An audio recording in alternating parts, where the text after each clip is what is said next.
Posso.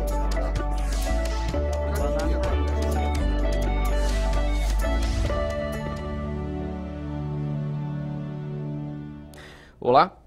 Um dos grandes desafios no Brasil em relação ao combate à produção, venda e uso de drogas, bem como a manutenção de uma rede de atenção ao dependente químico, é superar a falta de recursos públicos. O programa em discussão de hoje fala sobre um projeto de lei apresentado na Assembleia Legislativa que autoriza o governo do Estado a criar o Fundo Estadual Antidrogas, o chamado FUNEAD.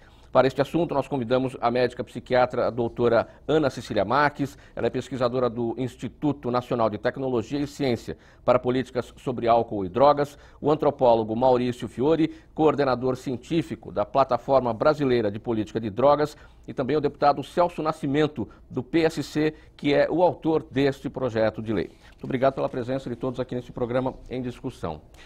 Um dos objetivos do Fundo Estadual Antidrogas é contribuir com organizações que atuem na recuperação de dependentes químicos, como o trabalho desenvolvido pela ONG Edlei, aqui na capital. O PL, Projeto de Lei 635 de 2016, de autoria do deputado Celso Nascimento, do PSC, autoriza o Poder Executivo a criar o FUNEAD, Fundo Estadual Antidrogas, que deve receber e administrar recursos para a prevenção ao consumo de drogas, o tratamento, recuperação e reinserção social do dependente químico.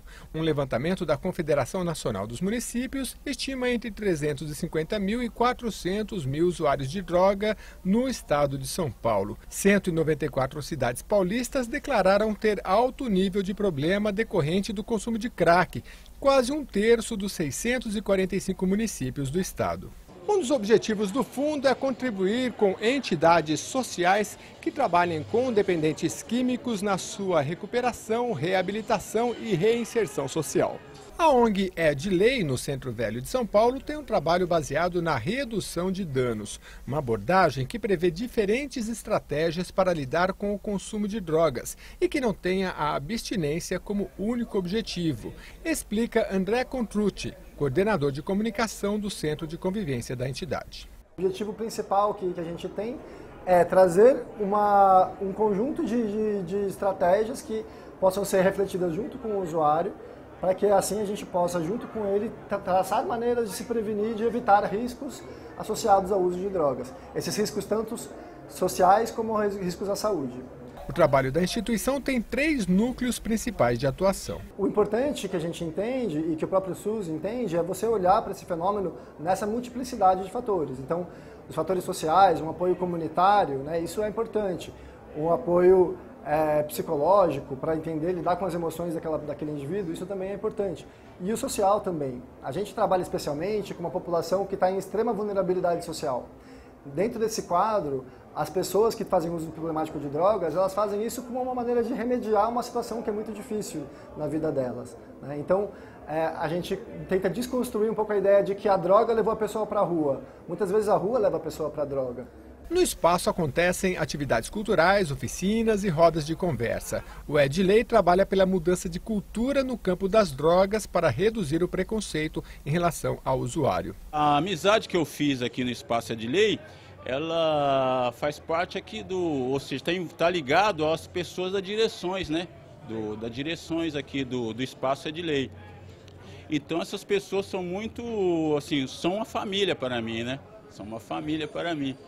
E eu me sinto muito bem, né, aqui no espaço, com orientações, assim, aprendendo com eles, eu ensinando, ou seja, eu ensinando e aprendendo também, né, um passando para o outro, o aprendizado e tal. E se torna uma família para mim aqui, né, essas pessoas que que faz parte da direção aqui do Edlei, se torna uma família para mim. Então eu me sinto muito bem, né, no convívio aqui com essas pessoas. Se aprovado, o FUNEAD ficará vinculado à Secretaria da Justiça e da Defesa da Cidadania do Estado de São Paulo. Os recursos provenientes de dotações orçamentárias do Estado e outras fontes devem ser direcionados também a projetos e programas de formação profissional, educação, prevenção, tratamento, recuperação, repressão, controle e fiscalização sobre drogas. Maurício, dinheiro, isso é o fundamental para o trabalho de combate às drogas e de criação e manutenção do atendimento ao usuário? Eu acho que sim. Eu acho que dinheiro é importante para se pensar uma política de drogas, né? Aliás, aqui pensando já no projeto, vendo a reportagem, acho que é importante talvez do fundo e do conselho, que também está em outros projetos, chamar um conselho de política sobre drogas e não antidrogas, né? Inclusive, que é o nome do Conselho Nacional, também da Secretaria Nacional e do Conselho Estadual. Para pensar a política sobre drogas, você precisa pensar em diversos eixos. E o eixo de cuidado, atenção e prevenção, ele exige recursos. Então é importante que você tenha esse recurso. Agora, simplesmente os recursos não vão garantir uma boa política. Você precisa ter um planejamento, você precisa ter a avaliação das políticas sempre pensada antes do investimento e não depois que ele é feito, né? Então a existência de um fundo para pensar a política de drogas, e aí todas as drogas, não apenas das ilícitas, é importante que o álcool, o tabaco e outras drogas lícitas que também têm uso problemático estejam presentes nesse fundo, para que a gente pense uma política de cuidado, atenção, tratamento e prevenção ao uso problemático. Doutora Ana Cecília, a lei nacional, a lei brasileira, endurece a pena ao traficante. A lei completa agora 10 anos. De lá para cá, desses 10 anos para cá, o que é que tem acontecido do ponto de vista da segurança pública, da criminalidade e da saúde do usuário? A lei tem tido o efeito esperado? Não, eu acredito que não. Eu acho que a lei, no momento que ela foi mudada, a visão das pessoas que clamavam por essa atualização da lei, que uma lei também fica caduca, ela também envelhece, o fenômeno se atualiza, a gente aprende mais com as experiências, enfim, uma lei precisa ser constantemente revisitada. Nós tínhamos a missão, naquele momento, de não penalizar o usuário. Basicamente, o corpo que discutiu fortemente a lei pelo Brasil inteiro, antes da mudança, nós fizemos fóruns no Brasil inteiro, regionais, para discutir o que a gente queria em relação às mudanças sobre drogas no país. E a lei era uma delas, mas visando a despenalização do usuário. E, à medida que a gente não tinha uma visão mais ampliada do fenômeno naquele momento, achávamos no momento que o traficante deveria, já que não cumpria a lei do país, pagar por isso sim e de alguma forma endurecer a lei foi um dos mecanismos. Na hora que foi feito isso, faltou um conjunto de detalhes. Por quê? Porque nós precisaríamos ter se aprofundado mais em como organizar melhor o sistema de justiça, de como organizar melhor a questão do próprio indivíduo que está dentro da cadeia, e isso não foi pensado no momento. A gente tinha uma visão mais curta. Então, eu acho que a gente não resolveu o problema como um todo. A gente não resolveu. Mas muitos dos indivíduos usuários não estão na cadeia. Eles estão sendo tratados nesse momento, porque a lei mudou. Então, eu acho que, de novo, a gente teria que atualizar a lei. A gente teria que atualizar a lei. Por quê? Porque, do meu ponto de vista, uma lei só não basta para pensar o fenômeno das drogas. Como o Maurício também já disse, eu acho que uma política inteira precisa ser reformatada e, no mínimo, num tripé, do meu ponto de vista. Eu trabalho com política sobre drogas há 10 anos no município do interior do estado de São Paulo, onde a gente tem pensado qual é a melhor ação no tratamento, respeitando o SUS, qual é a melhor ação na prevenção, respeitando o nosso modelo educacional e como controlar a oferta de drogas com a lei que a gente tem, né? Porque ficar querendo mudar a lei o tempo todo e fazer uma lei perfeita, não é esse o caminho. E eu acho que esses exemplos podem, como outros exemplos no Brasil, podem nortear a melhor forma de atualizar tudo isso. Faltou esse conjunto de detalhes que a senhora destacou. Sem dúvida. Faltou o dinheiro? Faltou dinheiro. Faltou dinheiro. O dinheiro é importante, sim, mas não é a única coisa, né? Dinheiro é muito importante para fazer essas mudanças. E o senhor, deputado Celso Nascimento, justamente preocupado com a questão dos recursos. Exato. Eu entendo que as drogas hoje, ela tem uma influência tão grande dentro da sociedade, principalmente no sentido destrutivo, que as preocupações que nós devemos ter, e esse conjunto até que a doutora acabou de mencionar, faz com que todo um conjunto tenha que ser pensado, né? E dentre eles o dinheiro. O dinheiro que pode ser, inclusive, e está dentro do projeto nosso, oriundo exatamente daquilo que se hoje é usado pelos que trabalham naquele processo de tráfico, de levar, de trazer, de influenciar os jovens a se tornarem viciados, e todos os recursos que eles recebem da venda, do tráfico. Nós temos aí infinidade de apreensões, de objetos recolhidos, de dinheiros que estão por aí afora, porque nós falamos das drogas, mas nós teremos aí outras ações como tráfico de armas, assaltos, tudo isso tem os seus envolvimentos. Então nós entendemos que se nós conseguirmos promover dentro do Estado de São Paulo recursos para contribuir, não é, como a gente já sabe, o dinheiro ele não vai ser o mote principal para eliminarmos ou acabarmos com as drogas, não, mas ele contribuirá para que as entidades, as ONGs, as associações que estão trabalhando precariamente por não terem recursos, possam estas terem um pouquinho mais de condições de alcançar outros, principalmente iniciantes, porque a minha preocupação hoje é o jovem que está começando. Ele entra nas drogas como? Ele recebe de um amigo, de um colega, numa festa, numa rave, numa faculdade, numa escola, na rua, ele está recebendo as drogas. Ele começa, inicia-se. Ele é convidado a provar gratuitamente. A partir do momento que o seu corpo pede a segunda dose, ele já tem que pagar. E depois disso, ele já começa a buscar como? Ou roubando dentro de casa, indo depois para a rua, se tornando dentro da sociedade um perigo. E aí quando a polícia entra em ação, porque aí ele se tornou marginal, aí vai para as casas de recuperação, vai para as penitenciárias ou para a cadeia, mas aí o custo de recuperar esse já fica muito mais alto. Então nós temos que trabalhar num projeto de prevenção, antecipando que este jovem que está iniciando, ele se torne depois um criminoso, um membro de um lugar aí onde as coisas estão dando a ele uma força maior de se tornar um criminoso, e nós precisamos então dar a esse jovem, a este iniciante, condições dele ser tratado.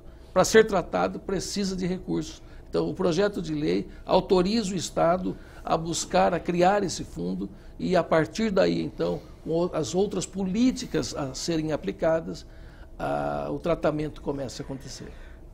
Doutora, o deputado destaca a necessidade da prevenção. O que se observa é que isso não vem acontecendo, o Estado falha nisso, tem tido ação policial de alguma maneira, mas também faltam as ações sociais e de saúde posteriormente a essa ação policial. O caminho está ao contrário? O caminho sempre foi ao contrário, porque um fenômeno tão complexo e novo como o transtorno por uso de substâncias, ele veio depois da nossa história com saúde. A nossa saúde, infelizmente, não é preventiva, ela sempre foi curativa, né? A gente aprende a doença para depois aprender como preveni-la. Precisa de muita investigação sobre cada uma dessas doenças crônicas que a gente tem por aí, né? Então, eu acho que está ao contrário, mas eu não vejo isso como um fenômeno nosso. Eu vejo isso como um fenômeno no mundo, e os povos que caminharam mais rápido com tecnologia, eles, depois que aprenderam sobre o tratamento, eles foram procurar a profilaxia, a promoção de saúde e a própria prevenção. Então, eu acho que nós não estamos no caminho tão errado, nós estamos num caminho mais ou menos padrão aí, mas no Brasil nós precisamos da política inteira, ela precisa funcionar como um todo. E é bom, só desculpa, Mauro, lembrar que não é porque é o Brasil, porque é um país de terceiro mundo, isso é mundial. Países desenvolvidos, países altamente desenvolvidos, vivem dramas tão ou até maiores que o nosso. Aqui na TV Assembleia SP você acompanha o programa em discussão. Estamos falando hoje sobre o projeto de lei de autoria do deputado Celso Nascimento, do PSC, que instituiu o Conselho, ou melhor, que cria o Fundo Estadual Antidrogas, autoriza o governo do Estado a criar este Fundo Estadual Antidrogas. Nós vamos para o intervalo e voltamos em seguida. Até já.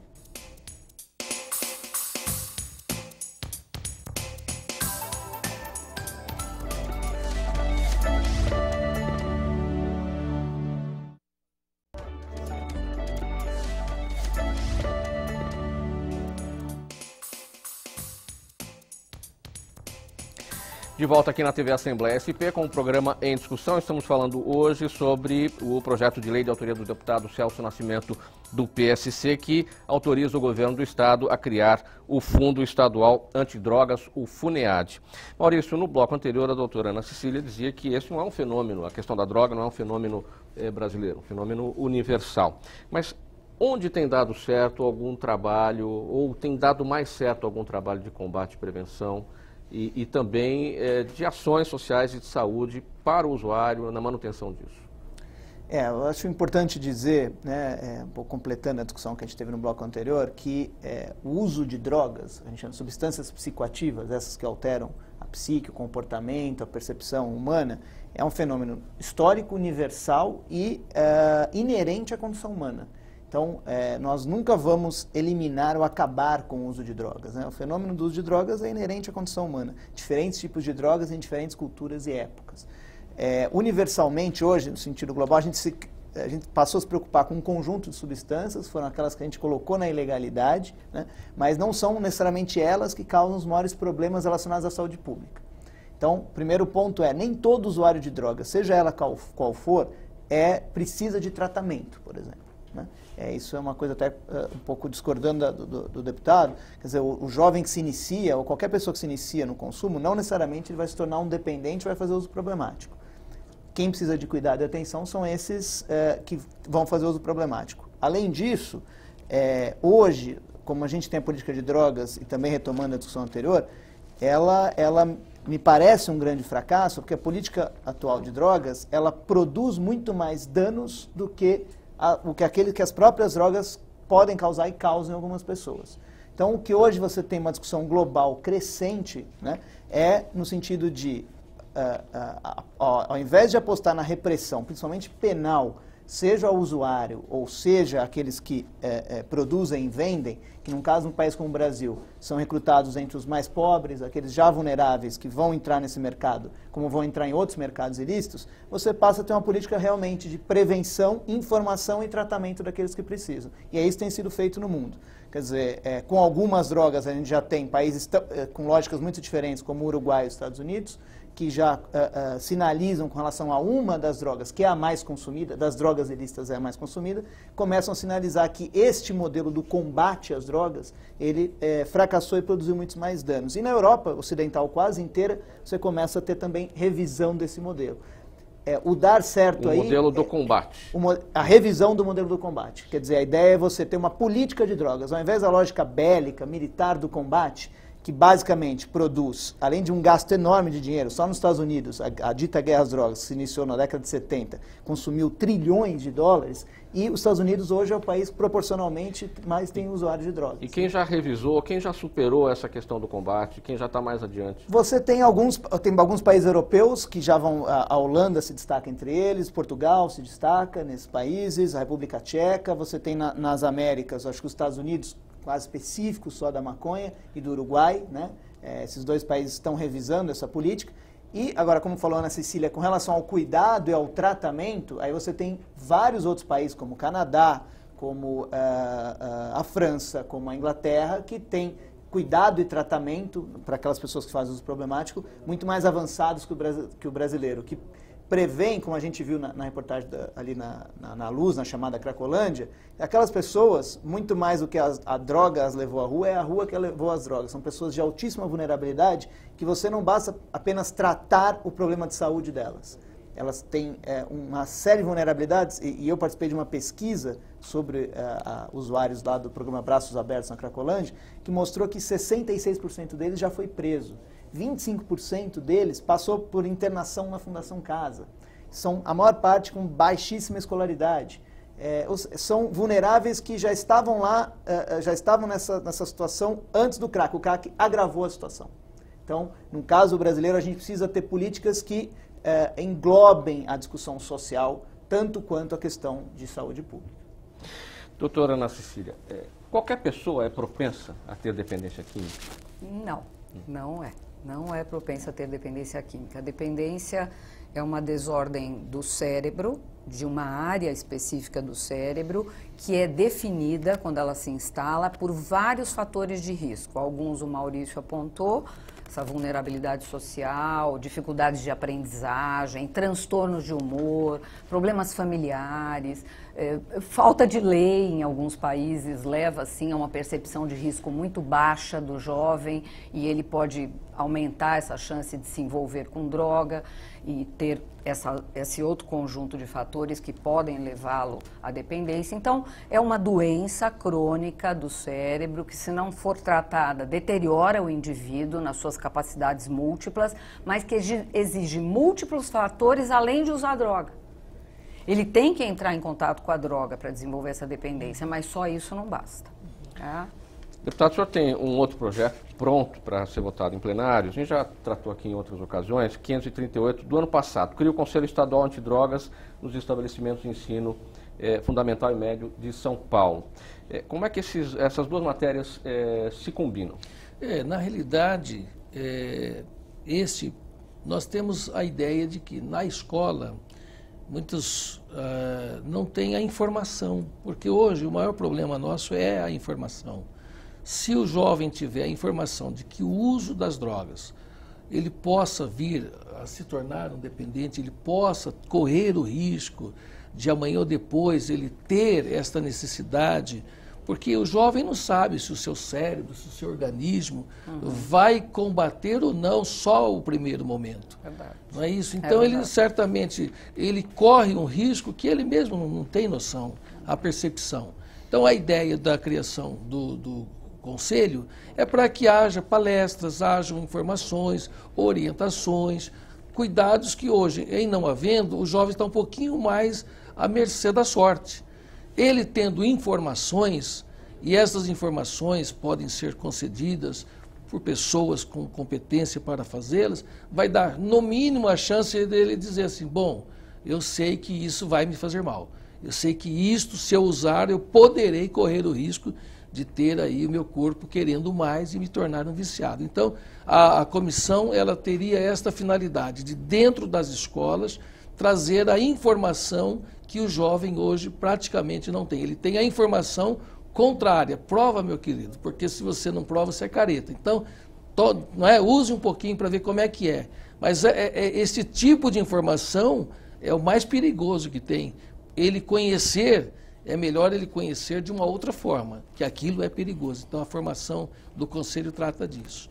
E eu estava vendo sobre essa questão, estava vendo um relatório que quase 250 milhões de pessoas entre 15 e 64 anos consumiram pelo menos um tipo de drogas em 2014. E que lá na Cracolândia, por exemplo, aponta-se que a quantidade de uso lá movimenta cerca de 10 quilos por dia, gerando de 3 a 4 milhões de reais por mês o consumo na Cracolândia. Ou seja, nós estamos tratando de um assunto que tem uma movimentação de dinheiro muito grande, esse dinheiro vai para o crime, ele é utilizado para o crime, para a destruição. E o nosso projeto é justamente que se tenha recursos. Nós temos entidades que trabalham hoje nessa questão, ajudadas, auxiliadas por igrejas das mais diferentes denominações, que lutam com todos os seus esforços para que o jovem seja, no mínimo, ali tratado, né, livre, ou pelo menos não tenha mais a convivência no dia a dia. E nós sabemos da dificuldade que é para essas entidades ajudar a família, porque não é só a pessoa que está usando, a sua família também tem que ser tratada, porque quando há um viciado, quando há alguém dentro de uma família que está fazendo uso das drogas, toda a família está sofrendo. Então, esse projeto, ele abrange também as famílias, porque as famílias precisam de ajuda, existe a sociabilização que tem que ser pensada, o emprego que tem que ser, porque quem que vai dar emprego para o viciado? Então, são várias situações que nós temos que pensar. É claro que não dá para resolver todo o problema, mas pelo menos ir minimizando algumas situações, uma vez que eu acredito que drogas hoje é mais do que uma epidemia, é uma pandemia, está praticamente sem controle. Doutora, a droga ela não tem mais a questão da faixa etária, desculpe, ela não tem mais a questão da faixa etária, porque até onde a gente via, ela era mais para o jovem. Um jovem curioso, um jovem onipotente, que não vai acontecer nada com ele pode experimentar, se não experimentar é careta. Como é que está essa situação? Qual é o perfil hoje do usuário? Então, o perfil que nós investigamos em 2012, que é o último relatório epidemiológico que representa o Brasil, realizado pela Unifesp, mostra que o jovem está experimentando, ele mantém uma faixa de experimentação entre 13 e 14 anos. Essa é a faixa da experimentação. Ela está estável ao longo do tempo, desde a época dos levantamentos do CEBRID, que é da Unifesp também, em escolas e mesmo os domiciliares, a faixa de experimentação era essa mesmo, entre 13 e 14 anos. O que mudou? Mudou o padrão de experimentação, infelizmente. E aí também tem um conjunto de fatores que explicam essa mudança de padrão. Então, hoje o jovem experimenta mais drogas diferentes, ele não experimenta só o álcool e tabaco, como era antigamente. Então, as drogas estão mais disponíveis, estão mais acessíveis também. E ele experimenta num padrão de abuso. O que faz o quê? Com que esse cérebro, ainda no início do seu amadurecimento, esteja muito mais vulnerável do que um adulto jovem. O adulto jovem, quando experimenta, ele está um pouquinho mais protegido nessa área específica onde as drogas atuam e mudam a capacidade de percepção, etc, etc. Nós já temos pesquisa mostrando que quanto mais cedo a experimentação, maior a taxa de dependência naquela amostra. Então, eu tenho uma amostra populacional, um pedaço dessa amostra experimenta com 13 e a outra com 20. Esta, que experimentou com 20, tem menor taxa de dependência, porque esse cérebro está mais protegido. Então, é verdade que a gente tem que investir muito em prevenção. Maurício, a plataforma brasileira de política de drogas, da qual você é o coordenador científico, fez uma pesquisa com os congressistas sobre o pensamento deles em relação à questão da criminalização do porte de drogas. O que o congressista pensa? Quem é que respondeu a essa pesquisa lá em Brasília? Essa pesquisa a gente fez no ano passado e com uma amostra, não foram todos os deputados e senadores, mas com uma amostra, e basicamente ele respondeu, foi conservador em alguns sentidos com relação à política de drogas, mas na sua grande maioria os congressistas não querem a criminalização do usuário de drogas, né? E essa pergunta foi específica porque hoje o Supremo Tribunal Federal está julgando, ainda um julgamento em aberto, se o porte de drogas para uso pessoal deve ou não ser crime, né? Ele foi despenalizado, como a Ana Cília falou na lei de 2006, não tem mais a possibilidade de prisão, mas ele continua sendo um crime. E é isso que o Supremo está julgando se é constitucional ou não. E a plataforma tem defendido que não seja, né? Diferente da ABP, da Associação de Psiquiatria, que no Supremo defendeu a manutenção da criminalização. O que eu vejo, eu acho que é importante dizer, um pouco até seguindo a fala, essa coisa da prevenção, o jovem, ele vai ter contato com drogas lícitas ou ilícitas. Os 250 milhões de usuários no mundo são apenas drogas ilícitas. Drogas lícitas é muito mais do que isso. No Brasil, metade da população bebe, por exemplo. O contato vai acontecer. Precisamos ter muito cuidado quando a gente pensa em prevenção, no sentido de alertar os jovens sobre o risco das drogas. Por quê? Porque essa informação, simplesmente, olha, se você usar droga, você vai se tornar um dependente e vai te fazer muito mal, essa informação, hoje ele tem acesso a um monte de outras informações, essa informação por si só não vai dizer nada a ele. Ela tem que ser muito verdadeira e a verdade diz, por exemplo, que usar drogas traz muito prazer. Usar drogas está relacionado a contextos festivos, porque é aí que ele vai usar a droga. A gente tem que perder essa imagem eu até entendo que o deputado ainda tem essa imagem, que o traficante dá uma droga, uma quantidade de graça e depois ele fala, eu te vendo. Não, as drogas são usadas num contexto de festividade, de interação social por jovens e por adultos, e a gente tem que mostrar e informar de que parte deles vai ter problemas sérios com drogas. Então, tem que se evitar esses problemas sérios, por exemplo, adiando a experimentação, que hoje é muito cedo.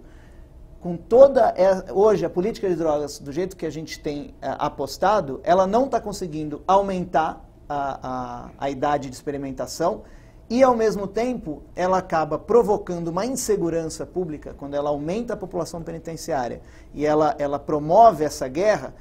que faz com que o usuário, quem morre hoje, inclusive uma pesquisa da Unifesp mostra isso, o usuário de crack, o dependente, ele morre muito menos do próprio crack e muito mais assassinado. Bem objetivamente, para a gente fechar esse raciocínio, ainda dentro desse bloco, você destacou a questão do STF julgar a constitucionalidade do porte de drogas. Como é que essa pesquisa feita com os congressistas, esse pensamento político deles, influencia nessa decisão que será tomada pelos ministros do Supremo? Eu espero que... já temos 3 votos. O relator da matéria, o Gilmar Mendes, o ministro Gilmar Mendes, já votou pela descriminalização e outros 2 ministros votaram pela descriminalização apenas de uma droga, da maconha. Então, a nossa expectativa é muito positiva de que os ministros entendam que porte de drogas para uso pessoal não é uma questão de código penal. É uma questão de política social e de saúde pública. Aqui na TV Assembleia SP você acompanha o programa Em Discussão. Estamos falando hoje sobre projeto de lei de autoria do deputado Celso Nascimento, do PSC, que autoriza o governo de São Paulo a criar o Fundo Estadual Antidrogas, o FUNEAD. Mas no intervalo, voltamos já.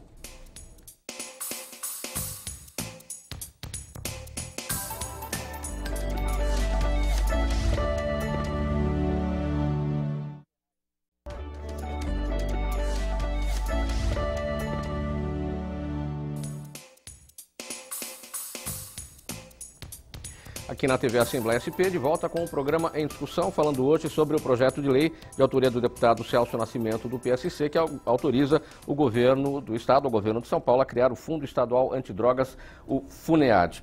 Doutora Ana Cecília, a gente falou aqui sobre a epidemia do crack, parece que a principal preocupação em relação a todas as drogas. O usuário do crack ele tem que ter um atendimento diferente do usuário das demais drogas, em razão da rapidez com que o crack domina o usuário, leva à morte muito rapidamente. Como é que tem que ser isso? Então, a gente trabalha com um modelo de tratamento que é baseado em um bom diagnóstico. Então, cada caso é um caso. O tratamento em si, o tratamento mais genérico, ele passa por uma fase de desintoxicação, onde é feito todo esse diagnóstico aprofundado, inclusive da gravidade da doença daquele indivíduo, seja dependente de crack, de álcool ou de outra droga. Depois, o que vai ser aplicado nesse indivíduo, que é a fase de estabilização da doença, depende dessa gravidade. Então, tem algumas drogas que desenvolvem dependência mais rápido, mas isso depende da idade do indivíduo, depende da carreira, desse curso da doença, das suas complicações. Não é certo a gente dizer que uma droga leva a uma dependência mais grave que a outra. É o conjunto de fatores daquele indivíduo que determina a sua gravidade. Se ele está na rua, se ele está sem nenhum recurso, se ele tem um transtorno mental, se ele já tem uma afecção no fígado, enfim, isso vai agravando. Cada caso é um caso e o tratamento depende de estabilizar a doença, reinserir o indivíduo, dar todas as condições para ele ter a sua doença crônica controlada. Agora, é fato, ou pelo menos é uma noção que a gente tem, que o crack é a pior das drogas, é a mais forte, é isso? O crack é a cocaína, né? Ele é uma droga conhecida, muito bem conhecida. Ela só mudou a via de administração, a forma de consumo, digamos assim. É a cocaína, o mesmo indivíduo que cheira a cocaína, ele pode fumar o crack. O que acontece com o crack? A ação é mais rápida, que é uma droga fumada, mais rapidamente chega no cérebro e mais rapidamente também passa o efeito, ativando com muita intensidade esse cérebro. O indivíduo precisa dar outra dose também mais rapidamente, então é um outro perfil, como é o tabaco. Deputado Celso, de que forma essas falhas do Estado acabam sobrecarregando as organizações, as entidades que atuam no trabalho com os dependentes químicos, as igrejas também? Eu creio assim, o Estado ele não tem condições hoje de dar esse suporte ao cuidado, ao tratamento, à prevenção. É difícil para o Estado hoje se tornar um protetor para atender a necessidade de dar ao jovem, de dar ao viciado, de dar ao familiar, seja a proteção, seja a prevenção, seja o cuidado, o tratamento. Pela quantidade dos usuários, pelos números que são apresentados, eu creio que o Estado por si só não conseguiria dar este atendimento. E há necessidade das parcerias. Hoje tudo na vida se fala em parcerias. E claro que nesta linha de tratamento, de cuidado, de proteção, de apoio, de palestras, de educação, enfim, o Estado precisa de parceiros. E os parceiros estão aí, os parceiros estão precisando de apoio.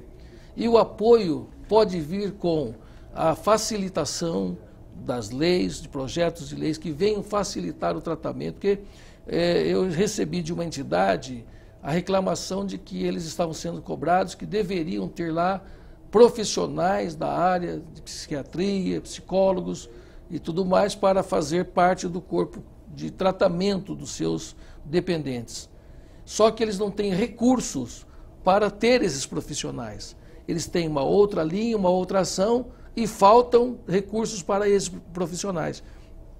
O projeto de lei visa exatamente isso, que esses recursos venham para que estas entidades tenham todos os profissionais que devem estar envolvidos para o tratamento do dependente, e aí então o Estado terá parceiros em todos os lugares que ajudarão, que contribuirão para minimizar a quantidade hoje existente de usuários. O nosso projeto visa isso. Nós entendemos que se houver um pouco mais de distribuição de recursos para esses parceiros, que hoje pode dar a sua colaboração, o Estado terá nesses parceiros grandes colaboradores e certamente isso poderá minimizar um pouquinho mais o que temos visto por aí. Deputado, a gente já falou aqui, esse dinheiro viria das apreensões, de outras Isso, fontes. eu até notei agora, aqui. Que valor seria esse? Quanto que seria necessário para o cuidado, para iniciar o cuidado